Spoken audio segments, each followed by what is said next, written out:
আজকে আরেকটা নতুন কালেকশন তোমাদের দেখাই। বস্তাটা কাটছে কপি, তারপরই তোমাদেরকে দেখাচ্ছি। আজকে কিছু কিনে এসেছেন? আজকে একটা নতুন কালেকশন দিচ্ছি তোমাদেরকে, এত কম দামে বলার বাইরে।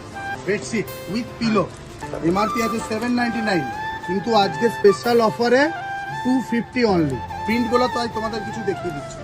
250 অনলি, 250। এত কম দাম? অবিশ্বাস্য দাম। হোলসেল রেটে এক পিসও নিতে পারো, তুমি পারচেজ করতে পারো বাড়িতে বসে। 250। প্রত্যেকটা প্রিন্ট, প্রত্যেকটা তুমি যেটা বলবে সেই প্রিন্টগুলো সুন্দর সুন্দর। অনলি 250। বেডশিট উইথ পিলো, এমআরপিটা দেখে নাও 799 এমআরপি আছে, কিন্তু এটা স্পেশাল অফারে এসছে 250 অনলি। অনেক কম দাম, অনেক কম দাম। কালারগুলো তো দেখতে পাচ্ছি খুবই সুন্দর। অ্যাভেলেবেল স্টক আছে, অ্যাভেলেবেল প্রচুর কালার এসেছে। ঠিক আছে, বেডশিট কম দামে পেতে হলে আমাদের শপে কন্ট্যাক্ট করো, নিচে দেওয়া নাম্বারে। শিব দুর্গা বস্ত্রালয়, বোলপুর, শান্তিনিকেতন রোড।